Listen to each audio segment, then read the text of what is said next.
Yun mga guys, isa na namang kanta ang aking ibabahagi sa inyo. Awit ng pasalamat sa dakilang Panginoon. Okay? Paki-like, share, and subscribe sa ating mumunting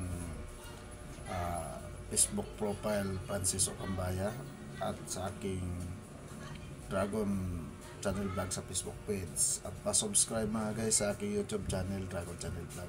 Thank you very much sa inyo lahat. Ito, kakanta na tayo guys. Salamat amang sinisinta, kami po'y pakinggan mo sana sa gawain naming lahat na subaybayan kami sa tuwina. Pagkat ikaw ang lumalang sa lahat ng tao sa sanlibutan, kaya't aming iniaalay ang panalangin namin kailanman.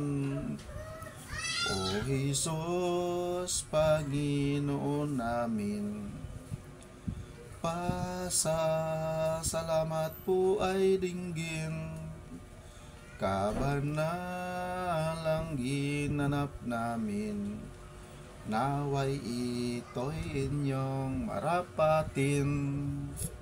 Espiritu Santong mahal, kami naway laging subaybayan. O ba't layang darakila, salamat sa inyong pagpapala, pagkat ikaw ang lumalang sa lahat ng tao sa sanlibutan, kaya't aming iniaalay ng panalangin namin kailanman. O Jesus, Panginoon namin, kabanalay ginawa namin, naway iyong marapatin. Espiritu Santong mahal, kami naway laging subaybayan. O ba't layang darakila, salamat sa iyong pagpapala. Yan mga guys, magpasalamat tayo lagi sa ating Diyos sa mga kapangyarihan sa ibinigay mga biyaya sa atin mga guys, sa bigay sa atin ng mahabang buhay at umabot tayo hanggang sa mga sandaling ito.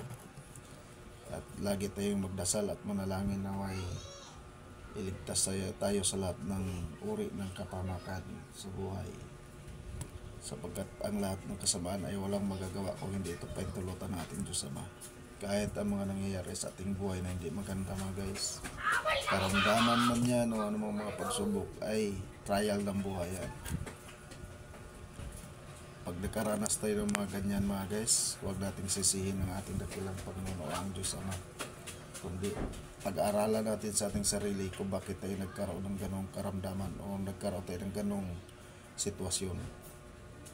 Sapagkat winikapkol ng ating dakilang Panginoon o ng Diyos Ama ang kanyang mga iniibig, ang kanyang mga minamahal ay kanyang ginigising, subalit sa ibang paraan niya ginigising mga guys.